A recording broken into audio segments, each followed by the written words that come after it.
হচ্ছে দেখেন, আর মশলাটা পড়ছে দেখেছেন, কতটা সুন্দর। নিচে এই চালনের মধ্যে মশলাটা আমি তুলে নেব, চেলে নিচ্ছি। কতটা সুন্দর পড়ছে দেখছেন, আর কত সুন্দর সেন্ট বাড়ছে না? খুব সুন্দর সেন্ট বার হচ্ছে। এছাড়া চাট মশলাটা মানে আম দিয়ে মাখালে যা সুন্দর খেতে লাগবে রে, আম, শসা, পেয়ারা, যে কোনো জিনিস খুব ভালোই লাগবে খেতে। দেখুন এদিকে চালা হয়ে গেছে। এবার এই যে গোটা গোটা এগুলো কিন্তু ফেলে দেবো না, এইগুলো কালকে বেটে নিয়ে যে কোনো তরকারির মধ্যে দিলে কিন্তু খাওয়া হয়ে যাবে। আর যে দেখেছেন চাট মশলাটা দেখুন কত সুন্দর হয়েছে, দেখছেন পুরো দোকানের মতো, দোকানের থেকেও কিন্তু এটা স্বাদটা কিন্তু আরও সুন্দর হবে। চলুন মশলাও রেডি হয়ে গিয়েছে, এবারে আমটাকে রেডি করে নিতে হবে। দেখুন এখানে আমগুলো আমি ধুয়ে নিয়েছি, এবার আমগুলো কেটে নেব। দেখুন আমগুলো কাটা হয়ে গেছে, এবারে দেবো হাফ চামচ মতো চাট মশলা, দেখুন একটু দেবো বিট লবণ, এবার ভালো করে মাখিয়ে নেব। কিন্তু দেখুন মাখা হয়ে গেছে, এবার দেখি খেয়ে দেখি, এই ক্যামেরাম্যানকে আগে দিই, খেয়ে দেখ কেমন হয়েছে দেখে।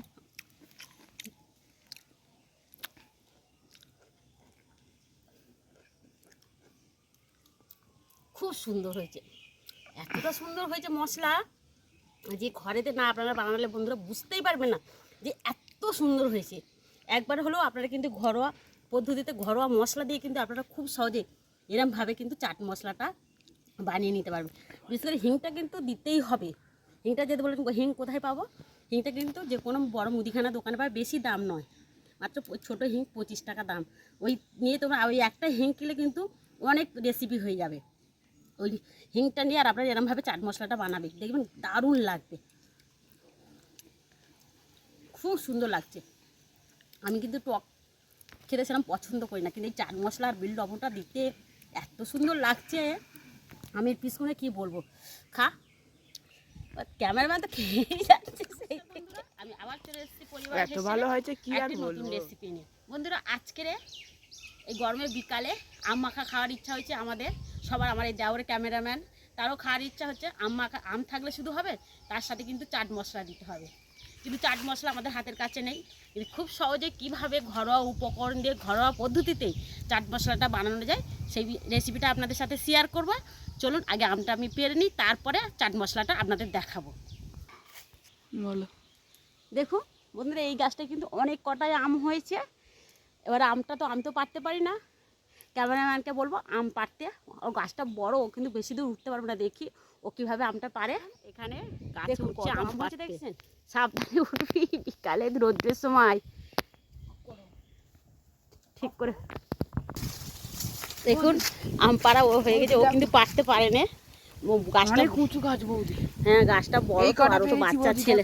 দেখুন ওই কটাই হয়ে যাবে। চলো আগে আমি চাট মশলার রেসিপিটা তৈরি করি, তারপরে হচ্ছে আম মাখা দেখাবো। চলো বন্ধুরা তাহলে রান্নাঘরে যাওয়া যাক। দেখুন আমি রান্নাঘরে চলে এসেছি। চাট মশলা বানানোর জন্য কী কী নিয়েছি দেখে নিন। এখানে নিয়েছি 2 চামচ গোটা জিরে কাঁচা, ধনিয়া 2 চামচ, 1 চামচ নিয়েছি মৌরি, 1 চামচ নিয়েছি জোয়ান, আর 1 চামচ নিয়েছি লং আর গোলমরিচ, আর নিয়েছি খাবার যে রেগুলার লবণ, আর এখানে রয়েছে বিট লবণ, আমার হাতে তৈরি করা সেই বিট লবণ রয়েছে, আর এখানে নিয়েছি 4টে শুকনো লঙ্কা, আর নিয়েছি হিং, আর আছে আমচুর পাউডার। এখনও করিনি আমচুর, আমি আম শুকনো করে নিয়েছি, সেটাই আমি আমচুর পাউডার এর সাথে করে নেব। আমচুর পাউডারটা আমি করে নেব, আমটা আমি শুকনো করে নিয়েছি, সেই রেসিপিটাও আপনাদের সাথে শেয়ার করব। তাহলে এবার এদিকে আমি কড়াটা জেলে উনুনটা জেলে দিচ্ছি, দিয়ে কড়াটা আমি বসিয়ে দিচ্ছি। হ্যাঁ দেখুন উনান জেলে দিয়েছি, কড়াটাও বসিয়ে দিয়েছি, কড়াটা কিন্তু হালকা গরম হয়ে গিয়েছে। এবারে দেব জিরে দিলাম, ধনিয়া দিলাম, মৌরি দিলাম, লং আর গোলমরিচ, জোয়ান, যেটা দেখুন। এবার মশলাগুলো হালকা করে কিন্তু ভেজে নিতে হবে, খুব একদম কিন্তু কড়া করে ভাজবো না, একদম একটু কড়কড়ে হয়ে যাবে সেই পরিবারে কিন্তু আমি মশলা কটা ভেজে নেবো। দেখুন হালকা হালকা হালকা কিন্তু জাল দিতে হবে, খুব ভু করেও জাল দিলে হবে না। প্রচণ্ড হাওয়া হচ্ছে। দেখুন এখানে মশলাগুলো আমার ভাজা হয়ে গেছে, ঠিক এরকম দেখছেন, একদম যেরকম কাঁচা অবস্থা সেরকমই কিন্তু আমি ভেজে নিয়েছি। এর থেকে কিন্তু বেশি লাল করে ভাজলে মশলাগুলো কালচে কালার হয়ে যাবে আর একটু তিতো ভাব এসে যাবে। এবার আমি নামিয়ে নেব। দেখুন এখানে মশলাটা লাগিয়ে এবার আমি দেবো, আমার যেহেতু মশলা বেশি আমি কিন্তু এই বড় চামচের মেপেই আমি এক চামচ 2 চামচ করে নিয়েছি। এবারে হিং দিয়ে দিলাম, কিন্তু মশলাটা লেবেই হিংটা দিতে হবে, লাবিয়ে হিংটা দিতে হবে, নাহলে হিংটা কিন্তু পুড়ে যাবে। আর এই মশলাটা যেহেতু গরম রয়েছে এই মশলার মধ্যে কিন্তু আমি হিংটা একটু ভেজে নেব।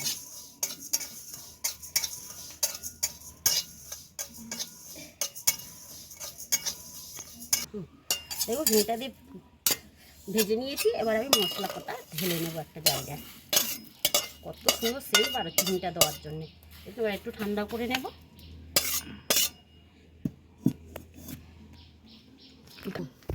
আবার দেখুন যে আমি খাবার লবণ নিয়েছিলাম সেই লবণটা এই গরম করার মধ্যেই দিয়ে দিচ্ছি।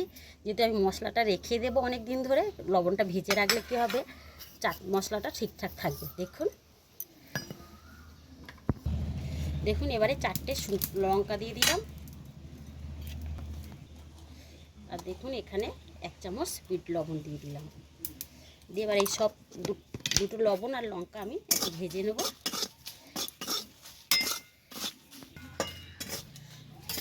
দেখুন এখানে লবণ আর লঙ্কাটাও আমার ভাজা হয়ে গেছে, দেখছেন কত সুন্দর হয়েছে। এবারে এই মশলার মধ্যে আমি ঢেলে নেব।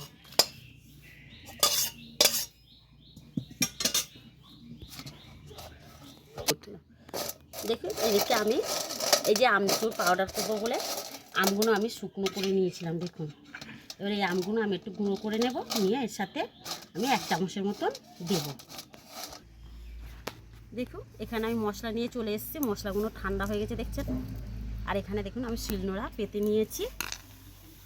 এবারে এই শিলের মধ্যে মশলাগুলো আমি সব ঢেলে নিলাম। আপনারা চাইলে কিন্তু মিক্সিং জারেতেও পেস্ট করে নিতে পারেন।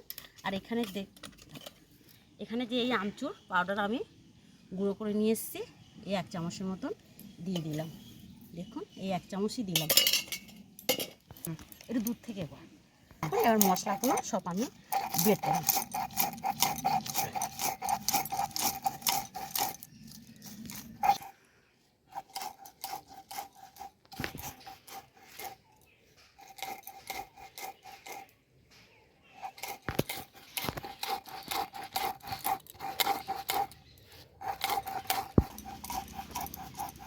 দেখুন মশলাটা আমার সব গুঁড়ো করা হয়ে গেছে আর কত সুন্দর হয়েছে। দেখি ক্যামেরাম্যান খাওয়ার বন্ধ করছে না। আর যে দুটো আম ছিল ওরা কেটে, দেখুন এখানে আমার মেয়েও চলে এসছে, সেও খেতে আরম্ভ করে দিয়েছে। আর দেখুন এখানে আমি একটা এই কাঁচের বয়াম নিয়ে নিয়েছি। এই বয়ামের মধ্যে আমি কিন্তু চাট মশলাটা সংরক্ষণ করে রাখবো। এটা কিন্তু সারা বছরের জন্যই সংরক্ষণ করা যায়। দেখুন